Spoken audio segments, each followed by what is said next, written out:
From the beginning of American history, women have struggled to gain equality and fight off discrimination. This battle began in colonial America as early as 1607 to 1789 and continues to this day. Over time, women have gradually developed and overcome many challenges. For instance, early women had little to no legal status, had separate or legal identity from their husbands, and cannot hold political office, serve as clergy, vote, or serve as jurors.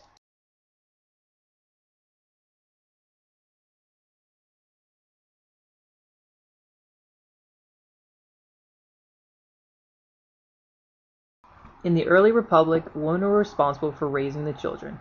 Often called the cult of domesticity or republican motherhood, women were responsible for rearing the children to be virtuous citizens of the new American Republic.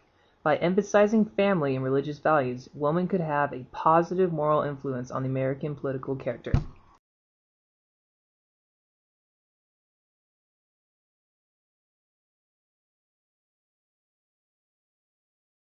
Not until much later did American women begin to gain more rights and break out of their roles as homemakers. The Seneca Falls Convention in 1848 was an important event because it was one of the first women's groups to fight for equal rights.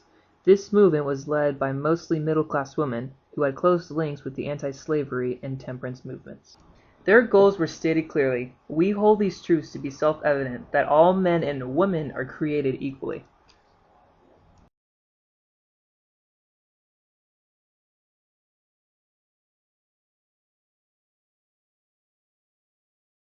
In the period 1865 to 1920, there was an increase in women reformers and suffragettes. These included influential women like Jane Addams, founder of the Hull House, Dorothy Dix, who reformed mental asylums, and Alice Paul, who helped pass the 19th Amendment. The 19th Amendment, passed in 1920, allowed women the right to vote. Even with this victory, women still had a long way to go. There was a decline in the feminist movement in the 1920s, except for a few reformers like Margaret Sanger, who openly championed for birth control.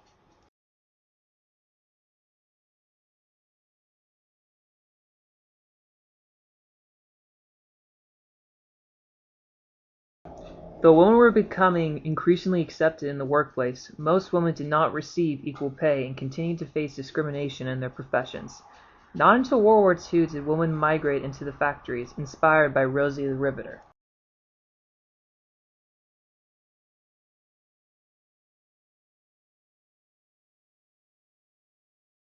In the 1950s, Betty Friedan published her historical novel, The Feminine Mystique, and founded the National Organization of Women, or NOW. Her criticism of traditional gender roles led to the Equal Rights Amendment, or ERA. This amendment caused a lot of controversy and was even opposed by other women, most notably Phyllis Schlafly.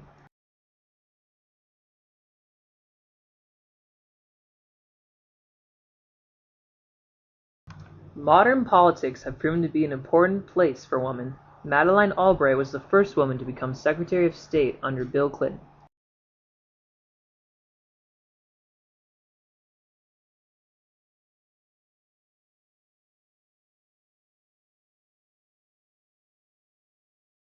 Other influential female politicians are Sandra Day O'Connor, the first woman court justice, Geraldine Ferraro, the first major female presidential candidate, and Hillary Clinton, who ran for president in 2008.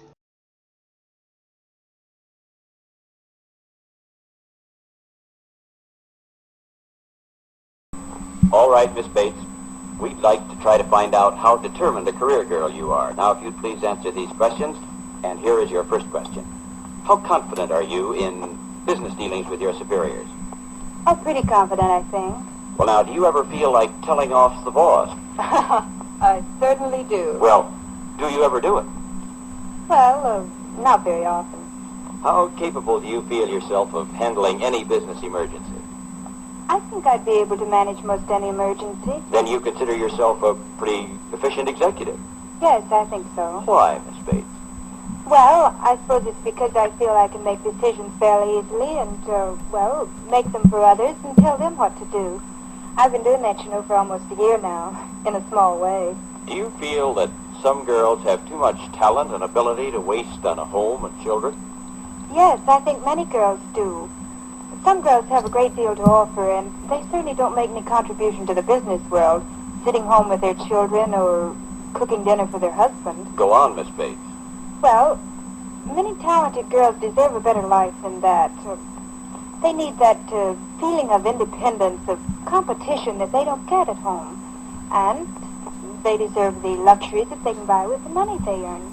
Would you give up your career if the right man proposed? No, I wouldn't.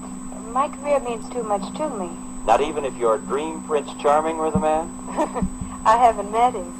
I don't think I'd give up my career even so. Do you ever read love stories, Miss Bates? Well, occasionally. Do you ever picture yourself in the situation the heroine finds herself in? Yes, I do sometimes. Then you have thought about yourself in the character of a wife. Yes, I have, but in a very detached sort of way. Never really seriously, of course. Do you believe you'll realize your career ambitions within the next 5 years? Yes, I do. Thank you, Miss Bates. Now we'll find out how determined a career girl our judges rate you. Dr. Roslow? With 100 as the maximum possible rating, we rate Miss Bates at 62. She says she would not give up her career for marriage, yet she has a definite yearning for romance. Miss Bates' determination to continue with her career obviously has not yet been severely tested.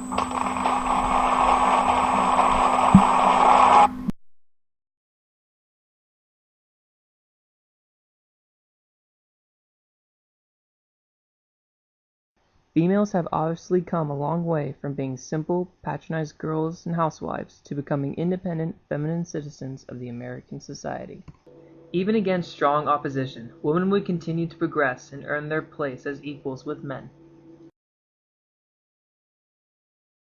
There was a decline in the feminist movement in the 1920s, except for a few...